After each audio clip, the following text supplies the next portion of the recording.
Bismillahirrahmanirrahim. Alhamdulillahi rabbil alamin. Allahumma salli wa sallim ala sayyidina Muhammadin wa ala alihi wa ashabihi wa tabi'ina lahum bi ihsanin ila yaumiddin. Rabbi israh li sadri wa yassir li amri wahlul 'uqdatam min lisani yafqahu qawli. Subhanaka la ilma lana illa ma 'allamtana innaka antal alimul hakim.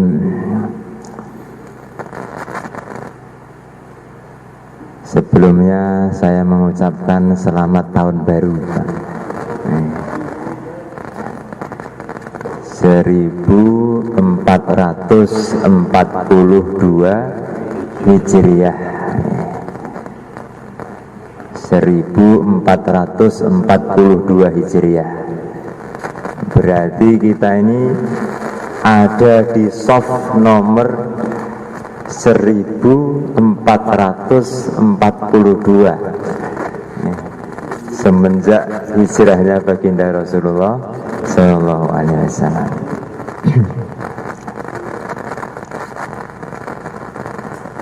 Nah ini kalau menurut perkiraan Al-Imam Suyuti rahimahullahu ta'ala, umur umatnya baginda Nabi Muhammad ini kurang lebih 1500 tahun, Pak. 1500 tahun. Di umur umat Nabi Muhammad, menurut beberapa ulama, perkiraannya itu 1500 tahun. Nah kita sudah di 1442.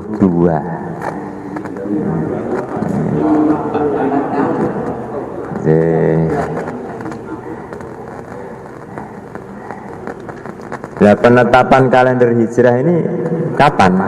Ditetapkan oleh siapa? Oleh Sayyidina Umar ibn Khattab. Waktu itu sebetulnya banyak usulan. Ada beberapa usul tentang kapankah mau dimulai kalender Islam ini. Ada yang usul, wahai Amirul Mukminin, kalender Islam ini dimulai dari Maulid Nabi saja, karena munculnya Islam adalah dengan kemunculan baginda Rasulullah Sallallahu Alaihi Wasallam. Tidak diterima oleh Sayyidina Umar. Kata guru kami dulu mungkin yang difikirkan oleh Sayyidina Umar, beliau ini khawatir seandainya kalender Islam itu dimulai dari Maulid, nanti akan ada kesan terlalu tergantung kepada tokoh. Ada tokoh akhirnya mau maju, nggak ada tokoh semangat untuk maju nggak maksimal. Ada lagi yang usul dari nuzulul Quran saja. Mulai nuzulul Quran itu dimulai tahun baru Islam. Ini pun juga tidak diterima oleh Sayyidina Umar. Mungkin saja yang dipikirkan beliau tidak ingin kebangkitan Islam ini kesannya harus orang yang punya ilmu yang tinggi. Kalau ilmunya tinggi, paham Quran, baru nanti bisa bangkit. Kalau ya pokoknya khawatir akan terkesan seperti itu. Ada yang usul lagi dari Fathu Mekah saja. Tahun baru Islam itu dimulai dari Fathu Mekah. Ini pun tidak diterima oleh Sayyidina Umar. Nanti kesannya kebangkitan Islam berawal dari penaklukan. Padahal tidak. Dan Sayyidina Umar ini orang yang Nabi sabdakan, Allahu ja'alal haqqa fi lisani wa qalbi Umar. Allah jadikan kebenaran ada di lesan dan hati Sayyidina Umar. Berapa banyak wahyu turun sebab usul Sayyidina Umar. Menanggapi usulan Sayyidina Umar, Allah turunkan wahyu. Nabi sampaikan, seandainya ada Nabi setelahku, Umarlah orangnya. Orangnya hebat Pak ini. Tegas, tertib ya. Akhirnya beliau menetapkan kalender Islam dimulai dari hijrah. Kebangkitan Islam, munculnya Islam ke permukaan dunia. Sinar Islam, cahaya Islam mulai tampak menyinari dunia. Mulai kapan ini? Mulai hijrah. Tampaknya kebangkitan besar-besaran itu dimulai dari hijrah. Dan hijrah ini siapa pelakunya? Bukan satu orang, bukan dua orang, bukan orang tempatan, orang pendatang nggak punya andil, atau sebaliknya pendatang yang banyak andil tempatan tidak punya andil. Tapi hijrah ini semua bareng-bareng, yang tua, yang muda, orang tempatan, orang pendatang, yang ulamanya, orang awamnya, umaroknya, pejabatnya, bareng-bareng ketika mereka hijrah punya semangat mau berubah dari yang kebiasaan buruk menuju kebiasaan baik, dari suasana yang tidak cocok untuk kehidupan agama pindah ke suasana yang cocok, bantu membantu, bahu membahu. Mulai dari sinilah tampak cahaya terang benderang Islam menyinari seluruh dunia. Nah, inilah yang ingin selalu dikenang oleh Sayyidina Umar untuk umat ini, biar umat ini selalu ada semangat hijrah. Insyaallah Pak ya. Kita pun hijrah ini, masya Allah, panjenengan dengan segala kesibukannya masih menyempatkan ngaji. Buatan bosan nih Pak? Buatan ya masalah. Enggak capek Pak? Capek enggak apa-apa. Capek nulis? Oh, nulis ini nanti di Yaumul Qiyamah akan ada penimbangan. Dalam kitab Al-Majjarur Rabih, perdagangan yang menguntungkan, kata Al-Hafidh Ad-Dimyati yang meriwayatkan hadis-hadis dalam kitab itu, yang menuliskan, mengumpulkannya. Aneh itu nanti darah para syuhada ditimbang dengan tinta tulisannya para ahlul ilmi. Loh, kok berat tintanya ahlul ilmi? Ini aneh Pak. Darah syuhada, darahnya orang-orang yang mati syahid yang begitu mulia, yang nggak boleh dimandikan mereka ini, biar dikubur dengan darah itu. Nanti darah itu akan dirubah oleh Allah, baunya menjadi wangi ketika mereka bangkit dari kuburnya.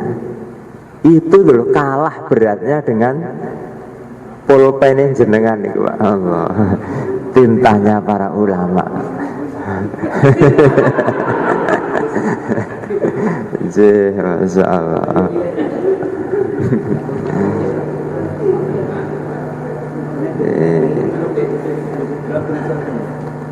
Lebih berat tintanya para ulama. Dan ini mungkin sudah ada ustadz-ustadz yang menyampaikan kemarin. Saya sampaikan juga. Jadi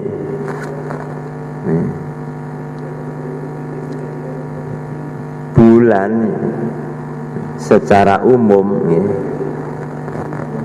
yang paling utama untuk kita berpuasa di dalamnya setelah bulan Ramadan itu adalah bulan Muharram. Bulan Muharram itu dikatakan Sahrullahi, bulannya Allah. Apa maksud bulannya Allah ini? banyak pendapat. Di antaranya sebagian ulama mengatakan, kenapa bulan Muharram ini disebut Syahrullah, bulannya Allah? Seolah-olah Allah ingin mengisyaratkan kemuliaan bulan ini, yang menetapkan ini adalah Allah. Karena yang menetapkan Allah, maka tidak ada satupun yang bisa menjadikan kemuliaan bulan ini jadi hilang. Ini kemuliaannya itu tetap, tidak akan pernah surut, tidak akan pernah hilang, karena yang menetapkan adalah Allah Ta'ala.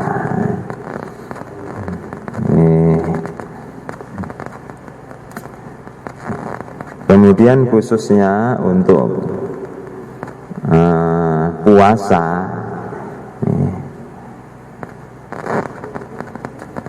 itu 10 hari awal bulan Muharram ini sunnah untuk kita berpuasa di dalamnya. 10 hari yang awal mulai tanggal 1, 2, 3 sampai tanggal 10. Ini sudah kelewat, sunnah mu'akadah, Pak. Sunnah mu'akadah. Nah, terutama nanti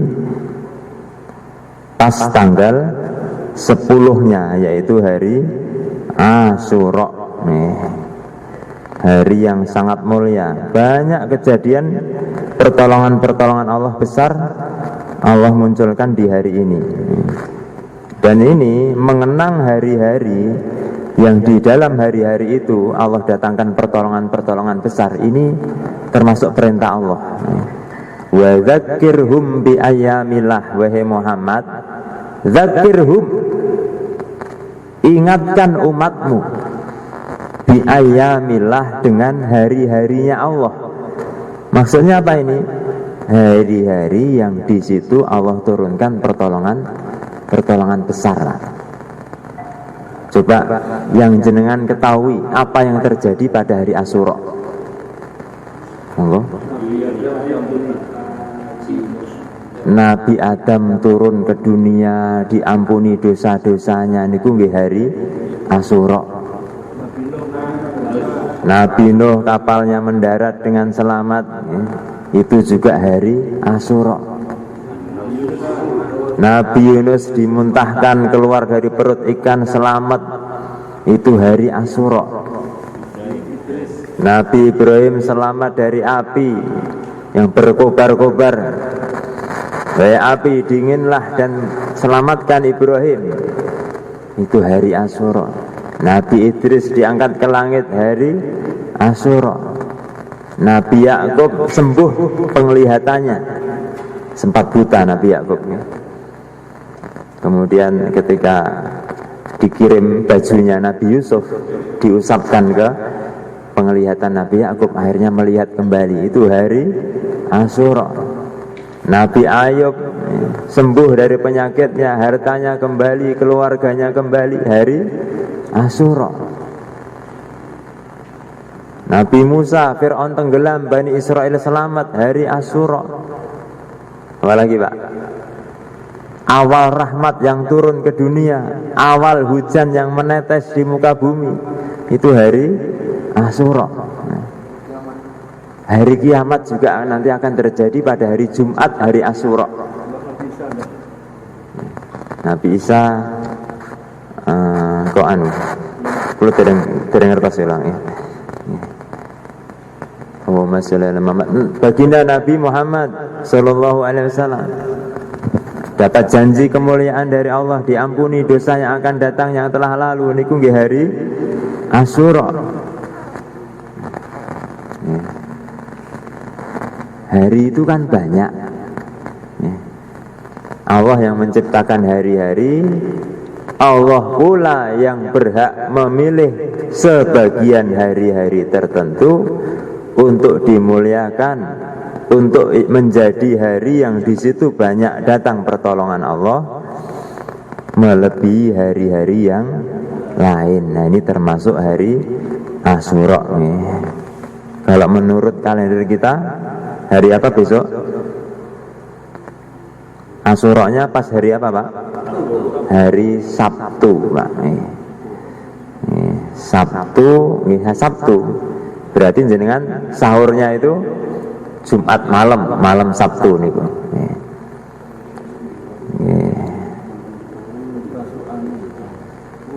Niki Asyura dulu Pak nggih. Jadi baginda Nabi ditanya tentang puasa hari Asyura dalam hadis riwayat Muslim, maka beliau mengatakan yukafiru asanah al-madiyah. Puasa satu hari di hari yang sangat mulia itu, hari Asyura, maka dosa-dosanya akan diampuni, dosa-dosa setahun yang telah lalu. Ya, karena banyak dalil yang sangat menganjurkan puasa hari Asyura ini, sebagian ulama, Al-Imam Abu Hanifah niku mewajibkan puasa hari Asyura niku wajib, bukan sunnah. Hukumnya apa Pak? Wajib menurut sebagian ulama. Tetapi dalam madhab kita, madhab Syafi'i, hukumnya sunnah mu'akadah, sunnah yang mendekati wajib, sunnah yang sangat dikuatkan. Maka nanti insya Allah puasa semua insya Allah. Istri kita, anak-anak kita anjurkan puasa semua. Hari Sabtu, hari Asyura, 10 Muharram, Asyura. Ini baru mau kita bahas.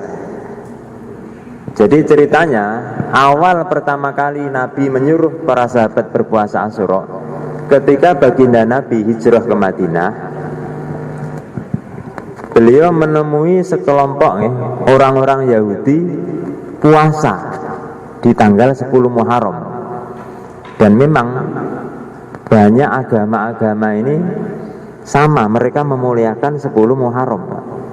Termasuk orang Yahudi, wajib dalam syariat mereka puasa satu kali dalam setahun, yaitu hari Asyura.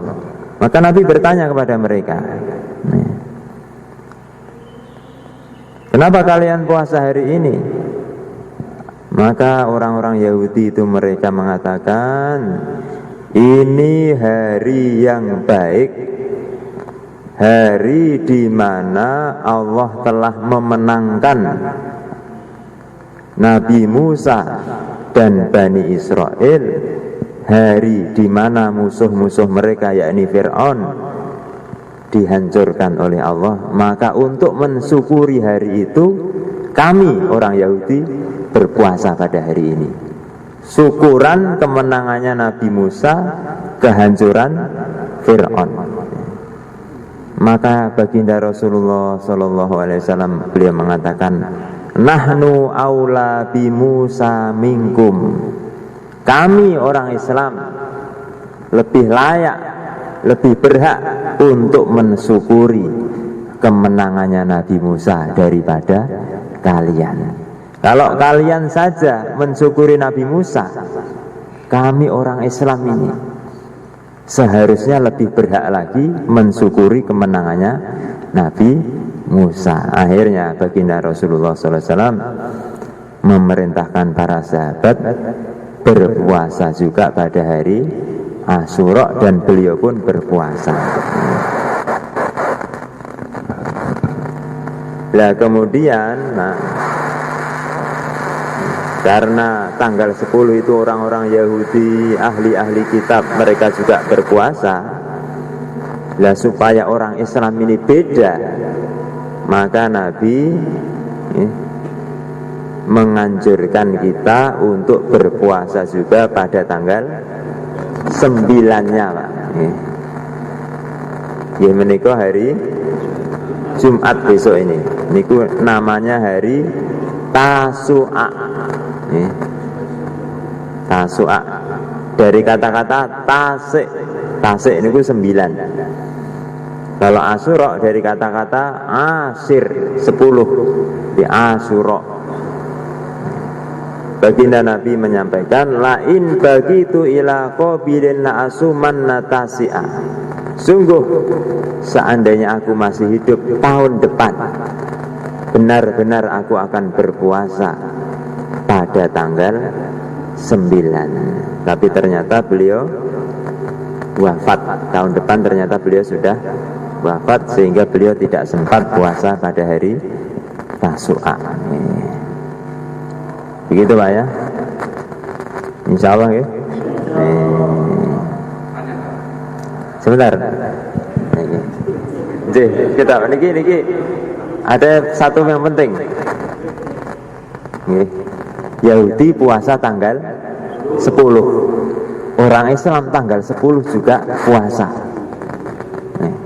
Biar beda ditambahi 1, yaitu tanggal 9 udah jadi beda Pak. Sama puasanya tanggal 10, terus ditambahi tanggal 9, kita sudah jadi beda. Coba sekarang sebagian orang itu menganggap orang-orang yang tahlilan niku ikut-ikutan adat Hindu.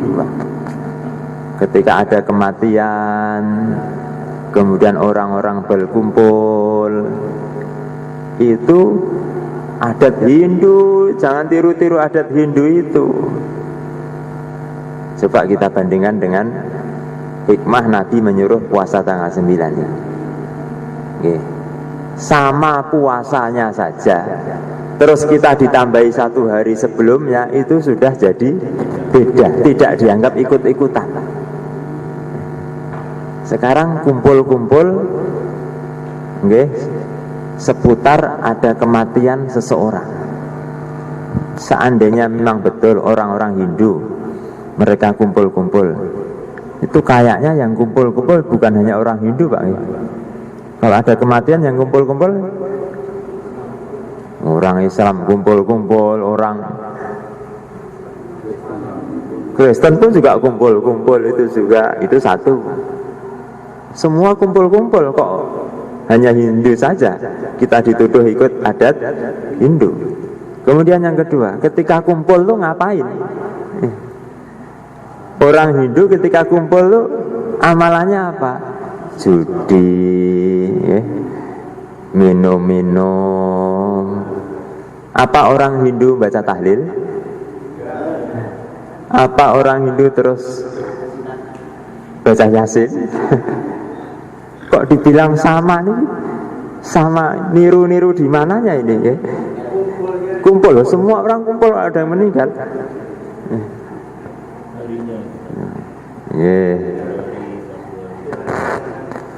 Harinya, hari nggak ada hubungannya dengan ibadah. Kalau begitu kita rubah aja harinya. Itu tadi loh, sama puasa. Yahudi puasa tanggal 10, orang Islam juga puasa tanggal 10, tambahi 1 hari sudah jadi beda.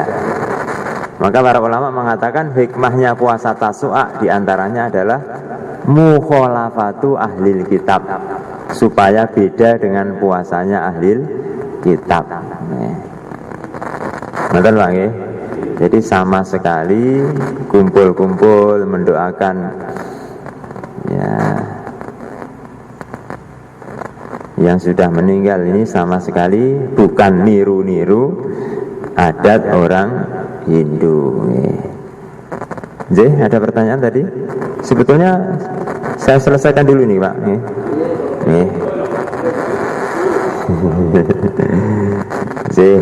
Satu lagi amalan yang sangat dahsyat tapi menyenangkan. Nek poso ini kan luwe Pak, menyenangkan tapi nggih luwe. Tapi ini ada satu amalan yang namanya tausiah alal iyal, meluaskan nafkah kepada keluarga. Belum ibu tembus.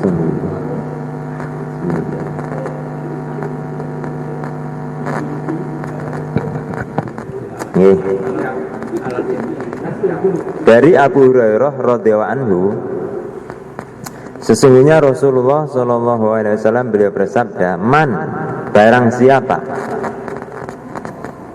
ausa'a ala iyalihi wa ahlihi, meluaskan nafkah kepada keluarganya yauma Asyura, pada hari Asyura, au sa'allahu alaihi sa'ira sanatih, Allah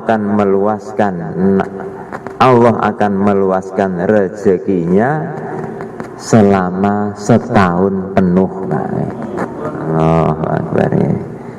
Niki hadis riwayat Imam Baihaqi, dan hadis ini banyak jalan periwayatannya dari para sahabat,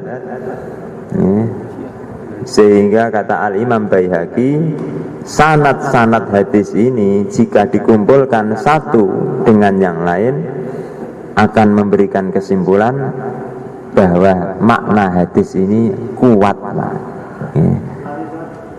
Barang siapa meluaskan nafkah keluarganya pada hari Asyura, maka Allah akan meluaskan rezekinya selama setahun penuh. Ya, ini yang mau kita bahas ini. Ya.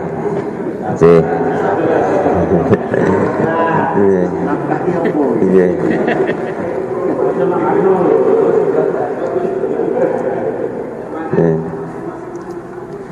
Sahabat Jabir radhiyallahu anhu, beliau mengatakan, kami para sahabat sungguh telah mencoba dan membuktikan bahwa fadilah yang disampaikan Nabi dalam hadis ini sahihan, adalah benar adanya. Kata sahabat Jabir radhiyallahu anhu. Seorang tabi'in, Sufyan ibnu Uyainah, beliau mengatakan, kami telah mencoba, para tabi'in telah mencoba dan menemukan benar adanya yang disampaikan oleh Nabi ini selama khamsina au sittina sanah, 50 atau 60 tahun, Pak. Tak buktekne wis swidak tahun. Pokoke cara Jawa niki ben dina Asyura kok kami meluaskan nafkah keluarga, maka setahun itu rezeki lancar. Sudah 60 tahun, Pak. Pripun? Siapa ini?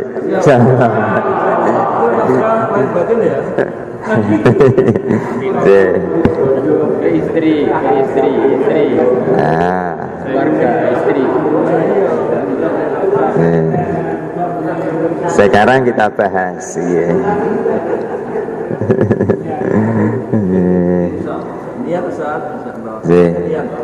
Nah, terus meluaskan nafkah niki bagaimana gambarannya, Pak? Namanya meluaskan. Nafkah ini yang dikehendaki adalah nafkah niki, Pak.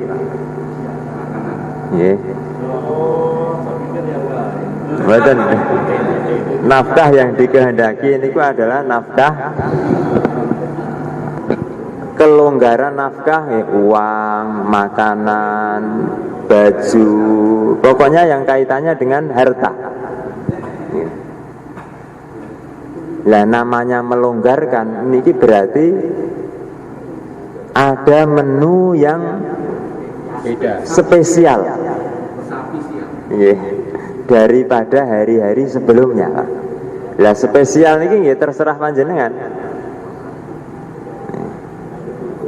Kalau orang yang biasanya hari-hari niku nggih tempe tahu nggih, sambel lombok kalih bawang diulek ngoten nggih. Lah niku ayam nggih pun spesial nek ngoten niku. Tapi yang hari-hari sudah biasa ayam, ya nanti spesial bagi dia ya.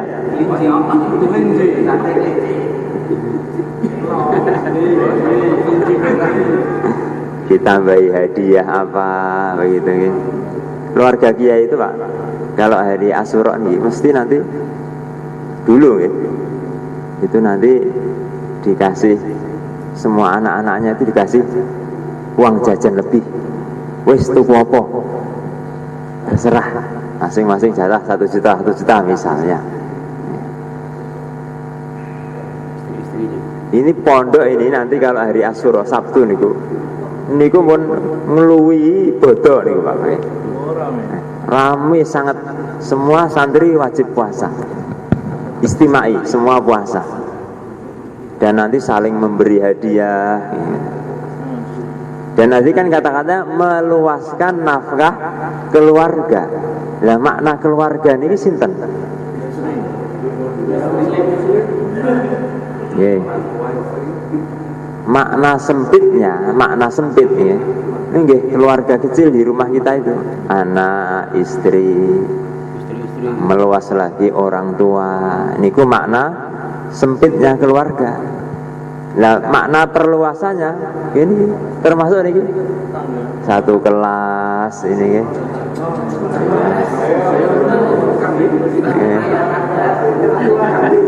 Saya sangat makin niku Sabtu niku pelajarannya sinten niku pakai.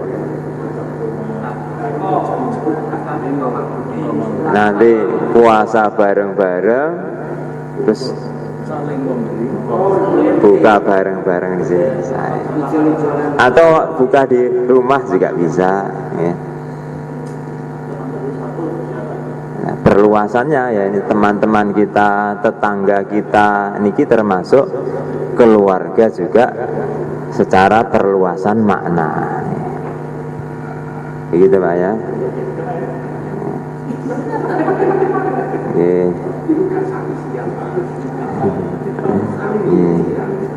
Lah hari Asyura niku kapan mulainya?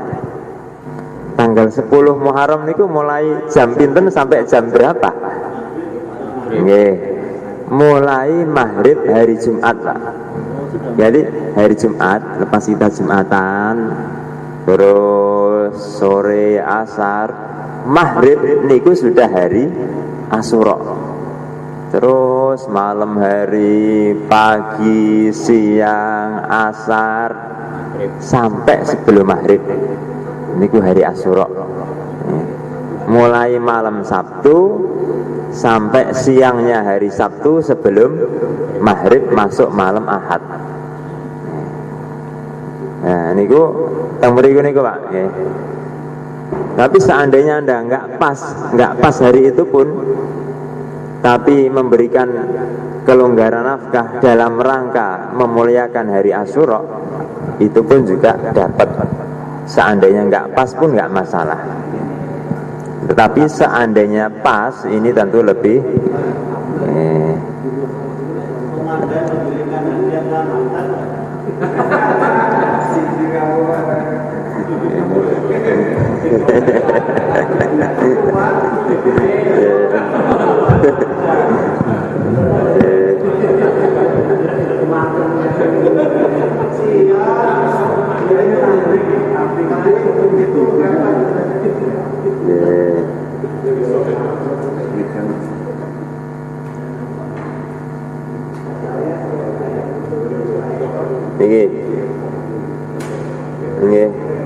Syekh Zakaria Al-Ansari rahimahullah ta'ala dalam kitab Asnal Mathalib, beliau mengatakan meninggalkan terlalu tabasut, meninggalkan terlalu memewahkan makanannya banyak macam-macam, niki hukumnya mustahab, sunnah lah. Dimakan sederhana niku hukumnya sunnah, tidak berlebih-lebihan, tidak terlalu beraneka ragam, banyak niku hukumnya sunnah. Kecuali pertama fi kirad dhaifi, ketika menjamu tamu. Jamu bentangkan sebanyak-banyaknya, tambah banyak tambah bagus. Satu. Kemudian yang kedua,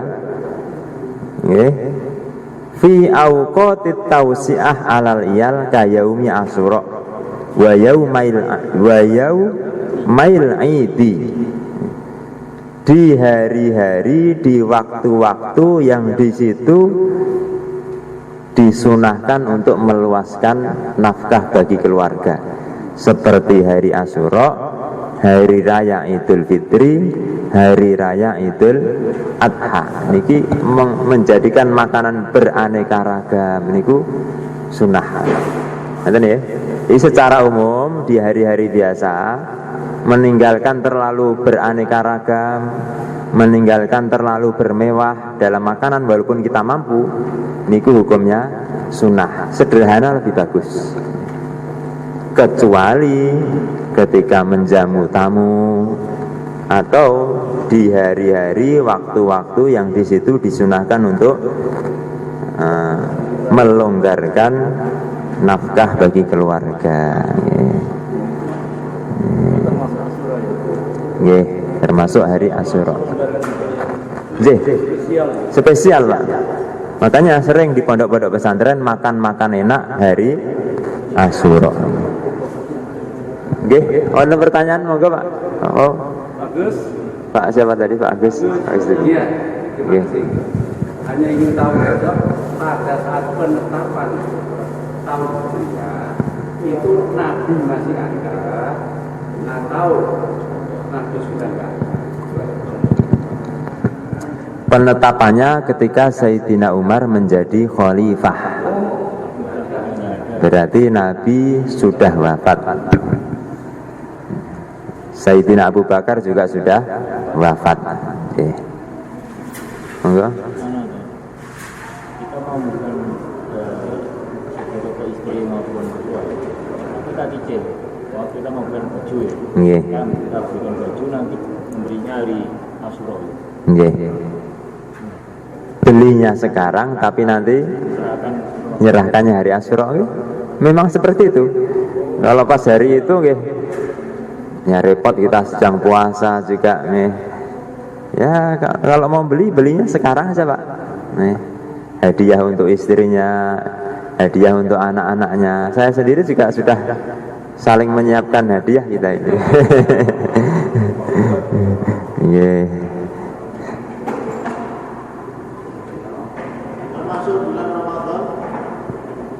Bagaimana nih Pak Arif?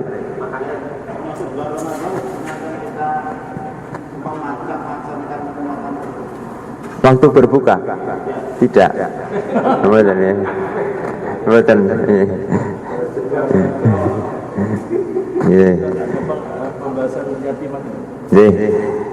Lah amalan khusus hari Asyura yang dalilnya sahih ini dua. Yang pertama puasanya, kemudian yang kedua ini tausiah iyal tadi. Adapun amalan-amalan yang kadang-kadang kita baca di buku tentang yang hubungannya dengan anak yatim Pak ya. Fadilah mengusap anak yatim pada hari Asyura, ini yang hubungannya dengan anak yatim, niku kebanyakan hadisnya sangat dhaif. Bahkan banyak hadis maudhu'nya. Berarti nggak boleh diamalkan. Tunggu dulu, tunggu. Nah, boleh saja, bukan boleh saja, bagus. Di hari Asyura ini kita juga menyantuni anak yatim, menyayangi anak yatim, tapi niatnya secara umum Pak. Ini hari yang mulia, akan kuisi hari-hari yang mulia ini dengan amalan-amalan yang mulia juga, diantaranya menyantuni anak yatim, menyayangi mereka. Bukan karena kita memperhatikan hadis ini, karena hadis ini sangat dhaif, bahkan sebagian palsu. Masalah-masalah itu banyak palsu. Bercelak hari Asyura fadilahnya nggak akan kena penyakit ini selamanya. Banyak hadis-hadis yang sangat dhaif, tidak layak untuk diamalkan. Maka kalau kita mau mengamalkannya, bukan karena hadis ini kita amalkan, tapi karena secara umum ini adalah sunnah. Menyantuni anak yatim itu sunnah, bercelak itu juga sunnah. Yang mana tadi Pak? Yang dalilnya sahih. Nggih mau? Yang melonggarkan nafkah rezeki bagi keluarga tadi. Termasuk dalam riwayat lain itu begini Pak. dalam riwayat yang lain itu sebelum meluaskan rezeki nafkah bagi keluarga itu ada bahasa man wasa'a ala nafsihi, termasuk melonggarkan nafkah bagi dirinya sendiri, Pak. Dan jenengan itu pun dangu pengen apa? Aku suwi pengen jubah jane, tapi kok ya larang men. Lah ini kesempatan.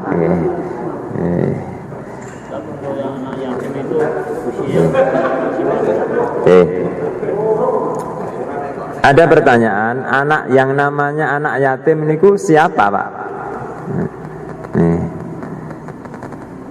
Kita ini anak yatim juga, bukan ini kita ini. Orang tua kita sudah meninggal.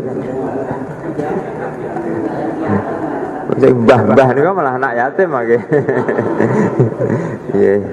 Anak yatim niku adalah anak yang ditinggal wafat oleh bapak lagi.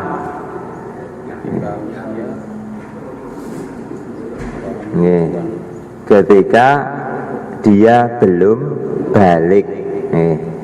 Yang namanya anak niku belum balik. Kalau sudah balik namanya sudah bukan anak.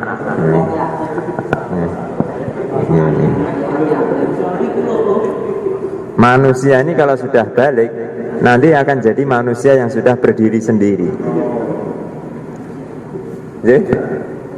Oke, monggo. Untuk sesuatu meluaskan nafkah itu kan dimulai maghrib. Nggih. Nggih. Nah, yang terbaik itu Jumat puasa, bukannya kan sudah adzan maghrib. Nggih. Nggih. Atau Sabtu puasa adzan maghrib, hari malam minggu. Nggih. Yang afdol itu malam minggunya atau malam Sabtunya? Oke. Sama. Nggih. Sama, Pak. Nih. Kita Jumat kan puasa juga. Nih, bagi yang mau menyempurnakan. Karena ini sunnah juga tasu'a. Lah ketika buka Jumatnya niku bukanya niku pun hari Asyura. Nih. Langsung ketika buka itu napa mau? Sate kambing, jus durian, jangan hadiah ini itu. Niku nggih saged. Ataupun besoknya saja pas puasa hari Asyura-nya. Ngasihkannya niku nggih. Nggih, asare kan mau dicepakne Pak nggih. Ketika asar kan sudah disiapkan, ini sudah diberikan ketika asar. Cuman makannya nanti pas bukanya maghrib. Kalau saya biasanya yang gitu, yang Sabtunya saya biasanya. Nggih. Monggo kersa. Nggih. Ini orang-orang Jawa terutama termasuk keluarga saya. Nggih. Bulan Asyura ini untuk malam itu nggak berani. Allah Akbar. Bahkan diikuti oleh orang-orang ya rata-rata seperti itu. Nggih. Apakah itu ada sejarah atau ada riwayatnya sehingga orang-orang nggak berani mengadakan acara pernikahan? Wallahu a'lam. Wallahu a'lam. Bulan Muharram ini kan termasuk Ashurul Hurum, bulan-bulan yang dimuliakan oleh Allah Ta'ala. Biasanya di bulan-bulan yang mulia ini, itu kalau kebaikan di bulan-bulan ini itu juga pahalanya berlipat ganda. Tapi sebaliknya, maksiat di bulan ini itu dosanya juga berlipat. Seandainya ada orang melakukan kejahatan dalam fikih bab jinayat nanti bab belakang, pembunuhan di bulan-bulan haram ini, nanti hukumannya juga lebih berat. Mungkin nih, wallahu a'lam. Karena bulan ini maksiat juga berlipat dosanya. Kadang-kadang satu perbuatan buruk mungkin akan langsung ditampakkan akibatnya. Tetapi sebaliknya, seharusnya pernikahan ini kan satu yang baik ini.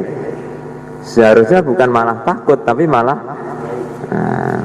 dipaskan malah bulan Suro nih pernikahannya, bulan-bulan mulia, bulan besar, suro, dan sekarang sudah banyak.